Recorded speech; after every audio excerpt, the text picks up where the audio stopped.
There is something basic about human fear of the dark. For millions of years of evolution, darkness meant danger. It meant predators you could not see. It meant threats you could not prepare for. And even in the modern world, with electric lights and rational understanding, that ancient fear remains buried in our brains, ready to come back under the right conditions. During World War II, Canadian forces discovered how to use that fear as a weapon. They learned how to turn darkness from a neutral condition into a psychological weapon that could destroy enemy morale and combat effectiveness. And the evidence for this comes not from Allied propaganda or Canadian boasting, but from the enemy themselves, from German soldiers who wrote in their personal diaries and letters home about the absolute terror they experienced when Canadian troops owned the night. Today, we are going to examine these primary sources, these actual historical documents written by German soldiers during World War II. We are going to explore what they reveal about Canadian night raid tactics, about the psychological impact of nighttime warfare, and about how a relatively small number of Canadian commandos created fear so intense that it affected German military operations across entire sectors. Historical evidence German Diaries. This documentary is built on historical evidence, specifically translated excerpts from German soldier diaries that are housed in military archives in Germany, Britain, Canada, and the United States. These are not cleaned up official reports. These are personal writings that soldiers never expected anyone except maybe their families to read. And because of that, they are brutally honest about fear, about trauma, about the breakdown of morale, and about specific tactical situations that terrified them. What emerges from these documents is a consistent pattern. Across different units, different time periods, different geographic locations, German soldiers describe the same phenomenon. They describe Canadian soldiers who moved silently through darkness, who killed without warning, who appeared seemingly from nowhere, and who created a psychological environment where German troops became afraid not just of enemy action, but of night itself. This fear was so intense and so widespread that it became a significant military factor, affecting everything from sentry duty effectiveness to unit cohesion to willingness to hold defensive positions. THEORIGNST LEARNMG Ephraim Wo Erldwar. To understand how this happened, we need to go back to the origins of Canadian night raid tactics. These techniques did not appear out of nowhere.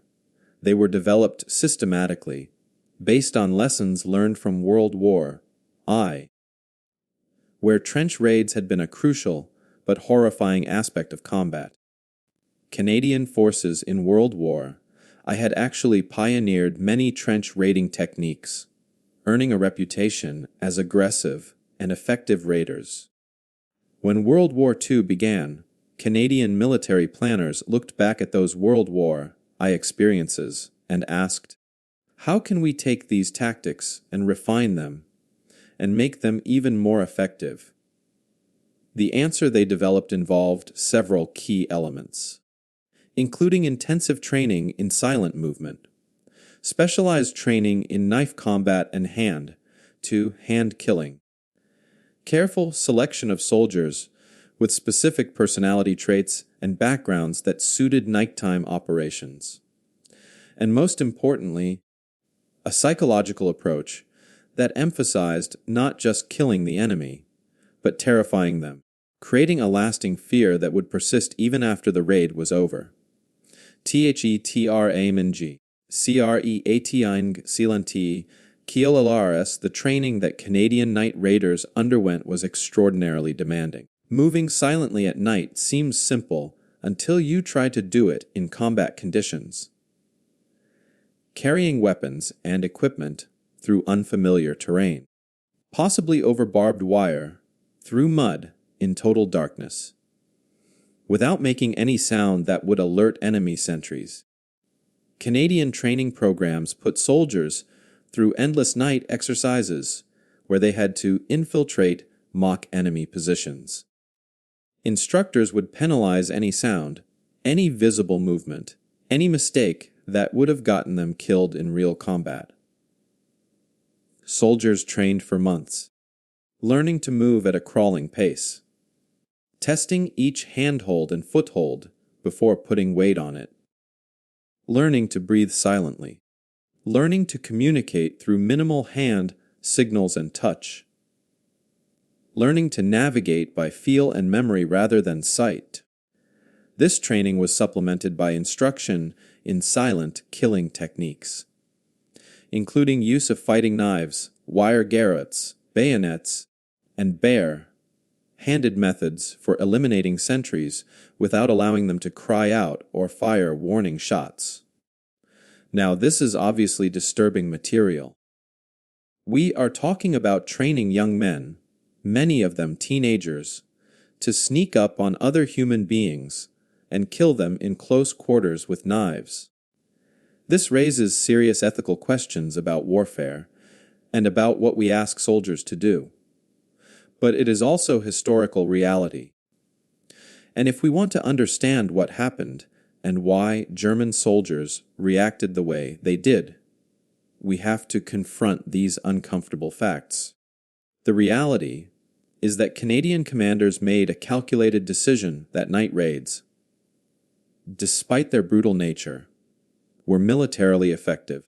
A successful raid could eliminate dozens of enemy soldiers, gather crucial intelligence, destroy supplies, demoralize entire units, and create psychological effects that lasted far beyond the raid itself. From a cold tactical perspective, the mathematics were clear. The risk to a small Canadian raiding party was justified by the disproportionate impact they could have on enemy effectiveness. Ferris T. COCK THE ITELI AN CAM PIGN 1943. The first major shock that German forces experienced with Canadian night tactics came during the Italian campaign in 1943. German defenders in Italy had established strong defensive positions in mountainous terrain, and conventional frontal assaults were extremely costly. Canadian commanders decided that night infiltration tactics could bypass German strongpoints and create opportunities for breakthrough. So Canadian raiding parties began conducting nighttime operations. The German response, as documented in their diaries and reports, was one of confusion and fear. They were not used to this style of warfare. One of the earliest diary entries we have comes from a Wehrmacht corporal stationed near Ortona in December 1943. He wrote in his diary, "Last night the Canadians came, and we did not know they were in our positions until men started dying. We had sentries posted. We had defenses prepared. But somehow they got through, and when we realized what was happening and tried to respond, they were already gone. And in the morning we found 8 men dead, all killed with knives, their throats cut, and we found no evidence of how the Canadians approached or how they left. It is as if ghosts attacked us, and the men are now afraid to sleep, afraid to stand sentry duty, afraid of the darkness." This diary entry is significant because it captures several key elements of the psychological impact. First, there is the shock of sentries being defeated silently. Second, there is the horror of discovering comrades killed in particularly brutal ways. Third, there is the mystery and confusion about how the attackers got through defenses. And fourth, there is the clear statement that fear is now affecting soldier behavior. This pattern repeats across dozens of similar accounts. Another diary entry from January 1944 written by a German lieutenant, describes a larger raid. Tonight we experienced what can only be described as a massacre. Around 200 a.m., Canadian raiders infiltrated our company position, and they attacked sleeping men in their bunkers. By the time we organized a response, at least 30 men were dead and many more wounded, and the Canadians had withdrawn. What is most disturbing is that we heard almost nothing. No gunfire, no explosions. Just occasional sounds of struggle that we mistook for men having nightmares. Now the survivors are psychologically shattered because they realize they are not safe even when sleeping in supposedly secure positions. B.E. Wionde, Militaire Objecttvest. Crating helpesnes. What these accounts reveal is that Canadian night raiders were achieving something beyond simple military objectives. They were creating a deep sense of vulnerability and helplessness. German soldiers were trained to deal with conventional threats: artillery bombardment, tank attacks, frontal assaults, visible enemies that could be fought using standard tactics. But night infiltration by silent killers was something different. It violated the unspoken rules of warfare as Germans understood them. And it created uncertainty. Because if the enemy could appear anywhere at any time without warning, then there was no such thing as a safe position. This uncertainty is psychologically devastating. Humans need to feel some sense of control, some ability to predict and prepare for threats. When that sense of control is destroyed, fear becomes overwhelming and begins to affect everything. A survivors a CCOUNTSI. FEBURY 1944, there is a particularly detailed account from a German sergeant who survived a Canadian night raid in February 1944. His diary entry is several pages long and provides remarkable insight into what these raids actually looked like from the German perspective. He describes how his unit was occupying a farmhouse that had been fortified with sandbags and machine gun positions. Sentries were posted. It seemed like a secure location.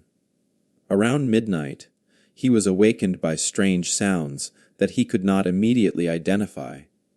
He got up to investigate. In the darkness, he saw movement. Before he could react, a Canadian soldier was on him. They struggled hand to hand. He writes that he was shocked by the ferocity and skill of his attacker. He only survived because another German soldier shot the Canadian. But in doing so, that soldier alerted the other raiders, who then withdrew. When they assessed the situation, they discovered that 6 sentries had been killed silently before the alarm was raised. Canadian soldiers had penetrated deep into the farmhouse and had been in the process of setting demolition charges when the struggle alerted them. The sergeant writes, "I have fought since 1939. I have been in Poland, France, and Russia. But I have never experienced anything like this. This was not battle. This was assassination. These Canadians move like animals, like hunters. They show no fear and no mercy." Hunters, naughty soul ders. The comparison to hunters and animals appears frequently in German accounts. This is not accidental. Many Canadian soldiers, especially those selected for night raiding operations, came from rural backgrounds and had experience hunting and trapping. These skills translated directly to military application. A hunter knows how to move silently through wilderness, how to approach prey without being detected, how to read terrain and weather, how to remain patient and still for long periods, and how to kill quickly and efficiently. Canadian military trainers recognized this and actively recruited soldiers with these backgrounds for specialized night operations. They trained them to think of German positions as hunting grounds and German soldiers as prey. This psychological framework, combined with tactical training, created exceptionally effective nighttime warriors who operated with confidence and skill in conditions where most soldiers would be disoriented and afraid. The Kimil etiv efsect kostan fer, but the German fear was not just about individual night raids. It was about the cumulative psychological effect of multiple operations over time. Once Canadian forces began conducting regular night raids in a sector, the psychological impact built up. German soldiers could never relax, could never feel safe. This is documented in letters that German soldiers wrote home. One particularly sad letter from March 1944, written by a young German soldier to his mother, says, "Dear Mother, I am writing to you because I do not know how much longer I will survive here, and I want you to know that I am afraid. We are fighting Canadians, and they attack at night. You cannot see them. You cannot hear them. And men are dying every night. I volunteered for every patrol, for every dangerous assignment during daylight, because at least then you can see the enemy and fight back. But at night there is nothing you can do except wait and hope that you are not chosen. Last night, they killed the man sleeping next to me, and I did not wake up until morning, when I found him dead with his throat cut. The Canadians had been inches from me, and I did not know. I do not think I can endure this much longer. Please pray for me." This letter, which was intercepted by Allied intelligence and is now in British military archives, reveals the depth of psychological trauma that night raids were causing. This soldier is not describing physical injury or conventional combat stress. He is describing existential fear, the fear that you are helpless, that death can come at any moment without warning, and that there is nothing you can do to protect yourself. When soldiers reach this psychological state, their combat effectiveness drops dramatically. Fear clouds judgment, causes hesitation, creates exhaustion from lack of sleep, and breaks down unit cohesion as soldiers begin to focus on personal survival over mission objectives. German commanders recognize this. There are multiple German military reports from 1944 that specifically discuss the morale problems caused by Canadian night operations and that request additional resources for defensive measures and psychological support for troops. OPRATEO and silent T CHUNDER THE and IGHTOFKHOSTs, one of the most significant night raids that appears in multiple German accounts, occurred in April 1944. It became known as Operation Silent Thunder, although that was the Allied code name. Germans simply referred to it as the Night of Ghosts. This operation involved approximately 40 Canadian commandos who infiltrated a German defensive sector held by roughly 200 German troops. Over the course of 4 hours, these 40 Canadians moved through the German positions, systematically eliminating targets. The remarkable thing is that they did this almost entirely with knives and silent weapons. They understood that the moment they fired guns, the element of surprise would be lost and German reinforcements would respond. So they moved methodically from bunker to bunker, from foxhole to foxhole, killing silently. By the time German commanders realized what was happening and organized a response, the Canadians had already withdrawn. When dawn came, the Germans discovered that they had lost over 70 men killed and approximately 30 wounded, with minimal Canadian casualties. The psychological impact was catastrophic. A Kapteins Reparty. Unite Destero Wade. There is a German captain who wrote a report about Operation Silent Thunder. His report is remarkable for its clinical detail and its frank assessment of the psychological damage. He writes, "The night of 12th of April will be remembered by every survivor as the night we learned we are not safe, even with superior numbers in fortified positions. 40 enemy soldiers penetrated our defenses and killed or wounded 100 of our men. They did this almost silently. The survivors describe seeing shadows moving in darkness, describe hearing brief sounds of struggle, describe the smell of blood, but very little else. In the morning, when we assessed the damage, we found that the enemy had moved through our entire position, covering nearly 2 kilometers, and had killed systematically and efficiently. The effect on unit morale has been devastating. Men now refuse to sleep, refuse to remain in forward positions. We have had multiple cases of soldiers deliberately injuring themselves to justify evacuation. I am recommending that this unit be withdrawn from frontline duty because it is no longer combat effective. This report is valuable because it comes from a German officer with no reason to exaggerate enemy effectiveness. Yet he is clearly stating that a single night raid by 40 Canadians made an entire German company of 200 men unable to fight. This is the true measure of psychological warfare success.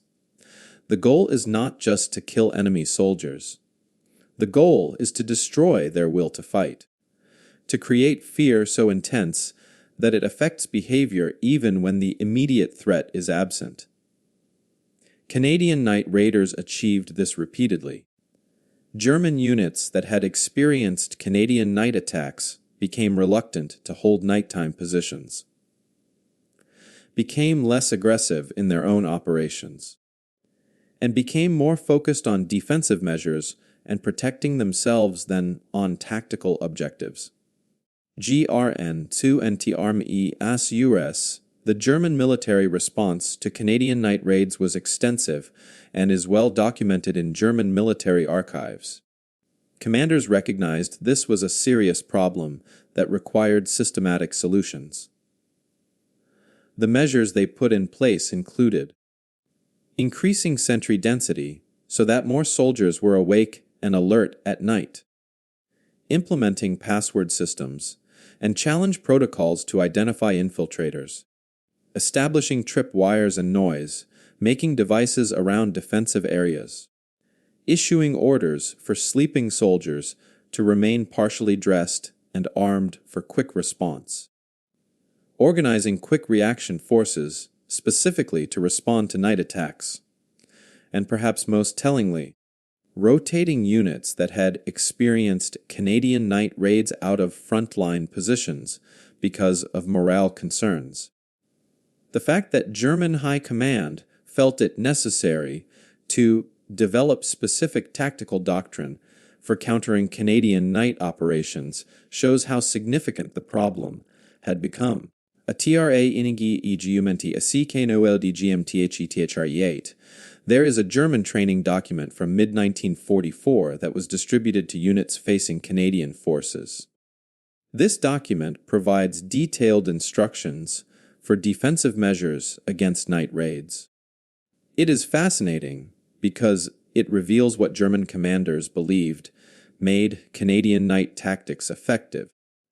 The document identifies several key factors: Canadian soldiers' superior training in silent movement, their willingness to accept high risk for tactical advantage, their systematic approach to infiltration that involved detailed reconnaissance and planning, their psychological strength that allowed them to operate in high stress conditions, and their ruthless efficiency in close quarters killing. The document recommends countermeasures, but also includes a remarkable passage that says, "Soldiers must understand that Canadians are exceptionally skilled at nighttime operations. Even with proper defensive measures, Canadian raiders may still successfully infiltrate positions. Therefore, soldiers must maintain psychological readiness and must not allow fear to compromise performance. The fact that a German training document directly addresses the psychological challenge of fighting Canadians at night demonstrates how serious the problem had become. ETHEL QSTOS CWAR lion, but we need to ask difficult ethical questions about these tactics. While night raids were militarily effective, they also involved killing men who were often asleep or unaware and who had no opportunity to surrender or defend themselves. This raises questions about the morality of warfare and about whether there are tactics that, even in total war against an evil enemy like Nazi Germany, cross lines that should not be crossed. These are not easy questions. There are legitimate arguments on multiple sides. On one hand, the goal of warfare is to defeat the enemy as quickly and efficiently as possible.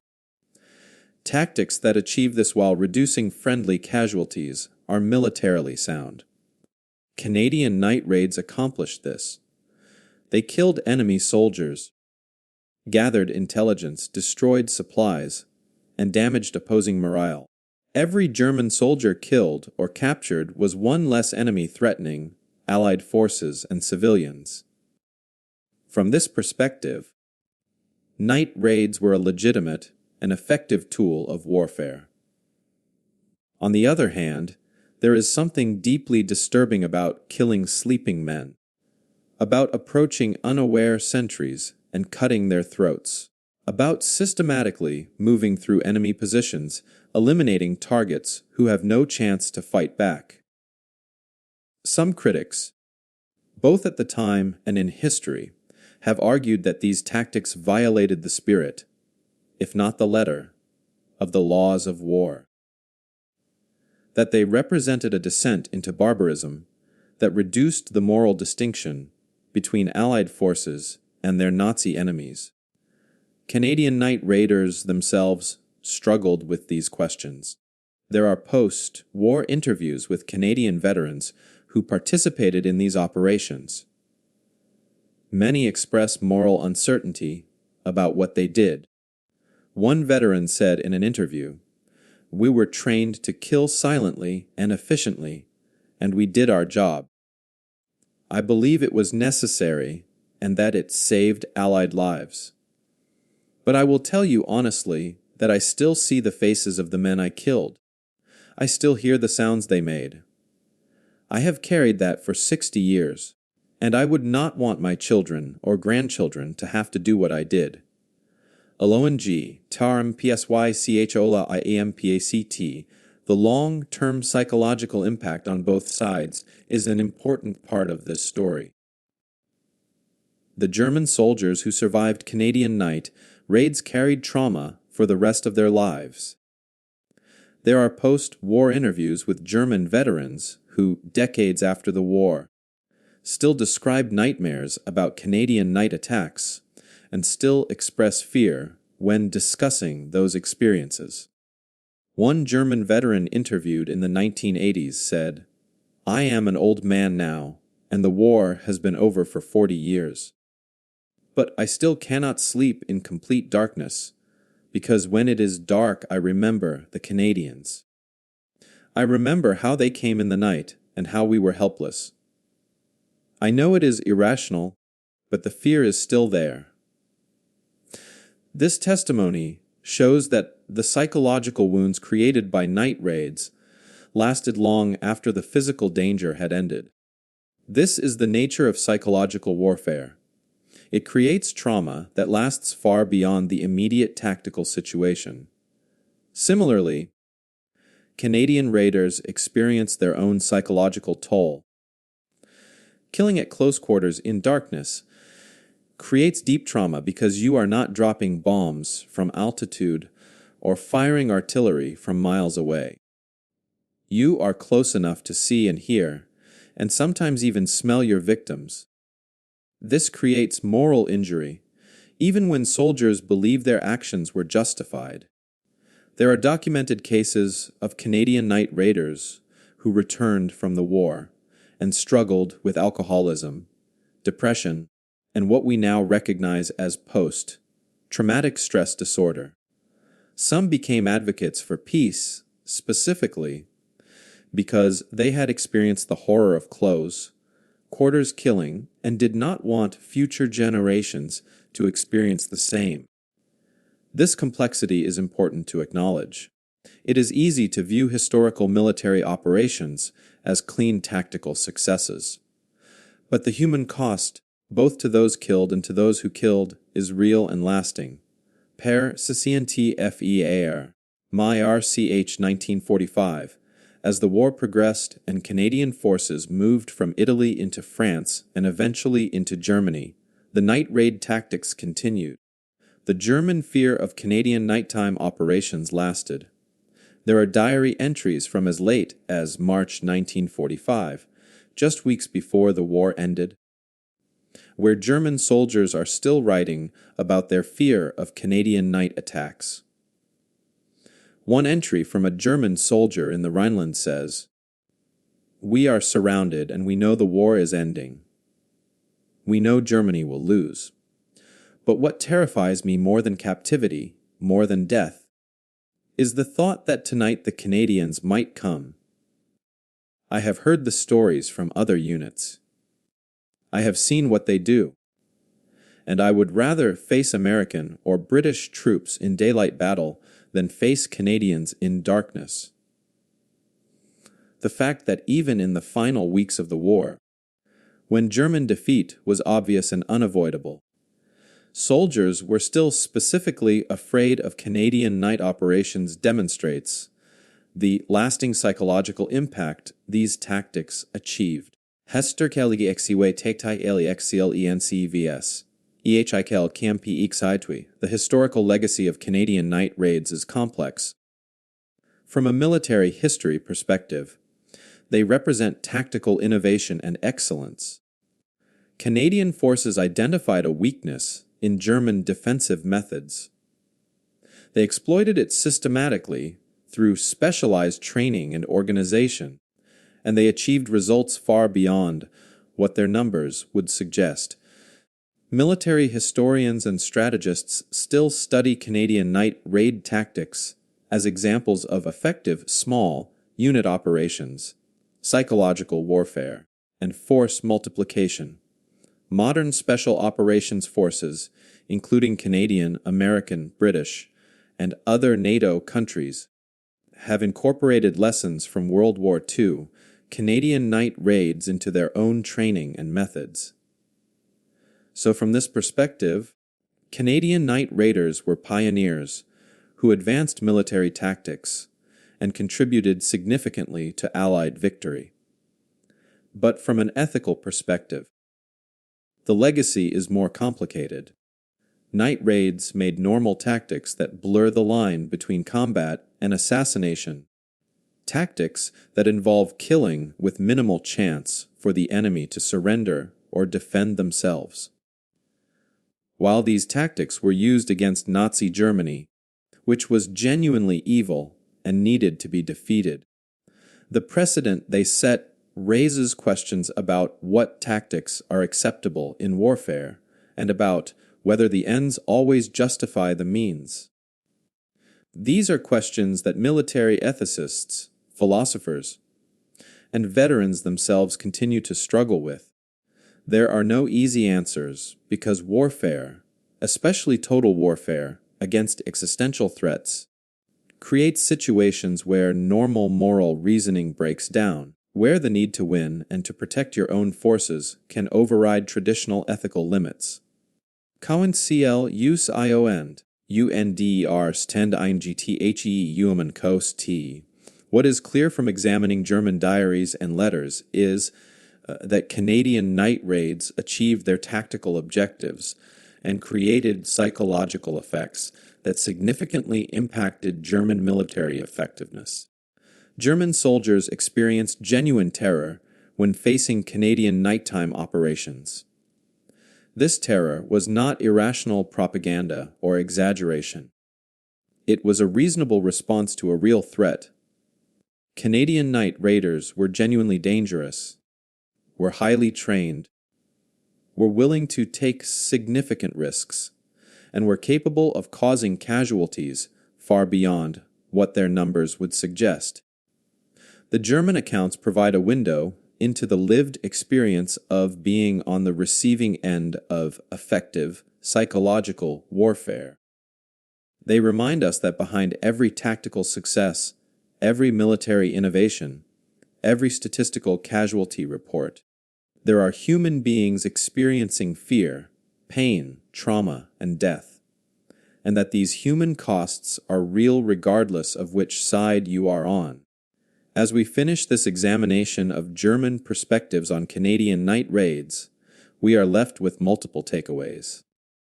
First, we learn that psychological warfare is extraordinarily effective. The fear that Canadian night raids created lasted far beyond any individual tactical operation and affected German behavior across entire sectors and time periods.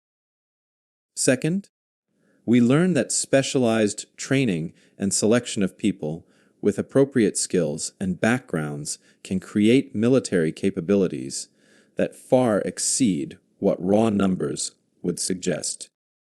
Third, we learn that historical documents from enemy perspectives provide crucial insights that we cannot get from only studying our own side.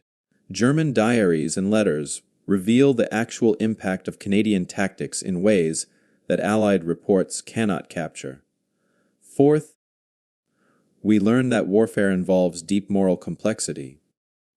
Tactics can be simultaneously effective and ethically troubling.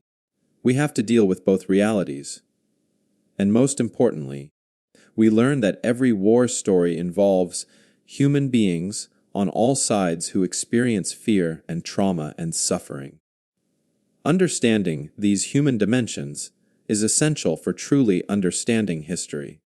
It is easy to discuss tactics and strategies and operational outcomes, but it is much harder to confront the reality of young men killing and dying in brutal ways in service of political objectives. If we are serious about learning from history, we have to be willing to engage with these uncomfortable truths, rather than cleaning them up into comfortable narratives about heroism and glory. The German soldiers who wrote in their diaries about fearing Canadian night raids were not abstract enemies. They were human beings. Their fear was real.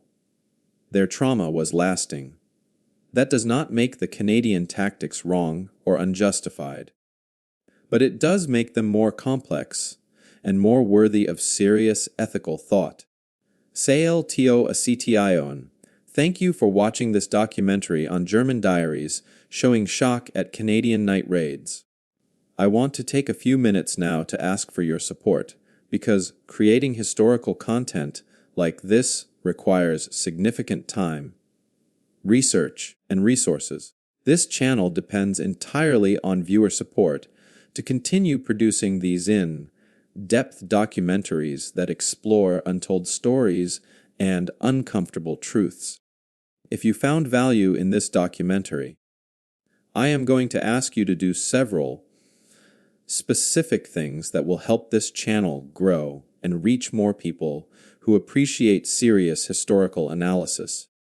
First, and most importantly, please subscribe to this channel right now by clicking that subscribe button below this video. Make sure you click the bell icon to turn on all notifications, because the algorithm does not automatically show videos to everyone who is subscribed. The only way to ensure you see every new documentary we release is to enable notifications.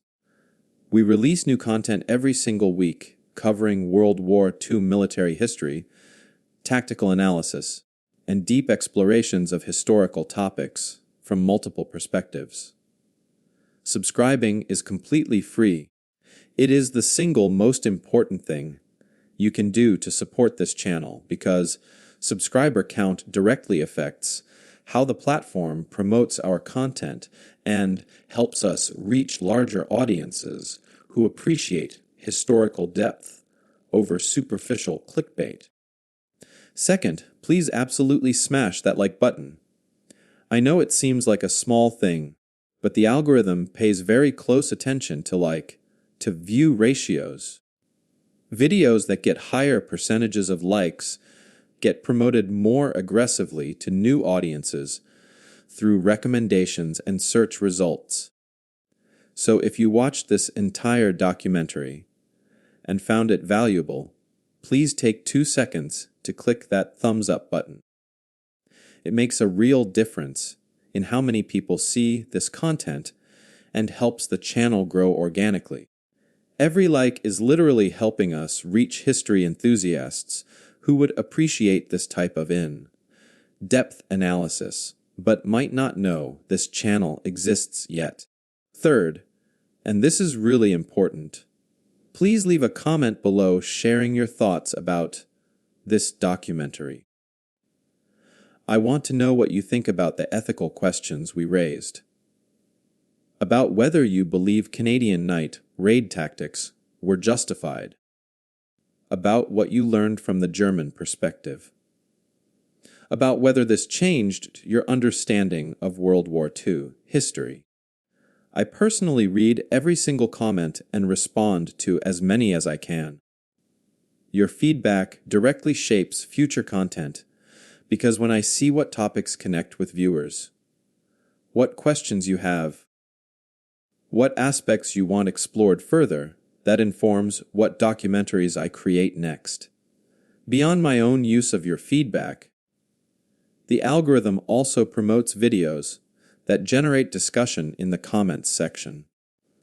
So every comment you leave helps this video reach more people and helps build a community of viewers interested in thoughtful, historical discussion. Fourth, if you really found this documentary valuable, please share it. The absolute best way for this channel to grow is through viewer recommendations and word of mouth sharing.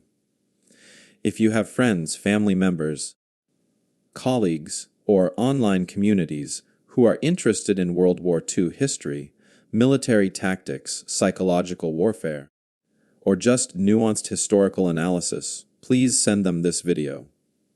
Finding audiences who appreciate long-form, in-depth historical content is challenging in an internet environment that usually rewards short, superficial clickbait. When you share this content with people who you think would appreciate it, you are helping build an audience that values historical accuracy and complexity over sensationalism. That is the audience I want to serve, and that sharing makes a bigger difference than you might realize. Fifth, if you are active in any online history communities, whether that is discussion forums or groups, focused on World War II or servers where people discuss historical topics, please consider sharing this video in those spaces. Those communities are filled with exactly the kind of people who would appreciate this content and who might want to subscribe to the channel. I am not asking you to spam or violate community rules, but if there is a relevant discussion happening, or a weekly video sharing thread, or just an appropriate opportunity to share educational, historical content, please think of this channel. Grassroots community sharing is how smaller educational channels grow and compete against mainstream media outlets with massive marketing budgets. Sixth, if you want to support this channel at an even deeper level, please consider becoming a channel member by clicking the Join button below, or supporting us through crowdfunding platforms. While ad revenue does provide some support, it is actually quite minimal, especially for long-form content like these documentaries. Direct viewer support through memberships allows me to invest more time in research to access premium historical archives and databases to improve production quality, and to create more ambitious projects. Members also get benefits, including early access to videos before they go public, access to members-only content behind the scenes looks at research and production processes, input on future documentary topics, and a members-only community where we can have more in-depth discussions. If you value this type of historical content and want to see more of it, please consider supporting the channel financially because it makes a real difference. Seventh, please check out our other documentaries.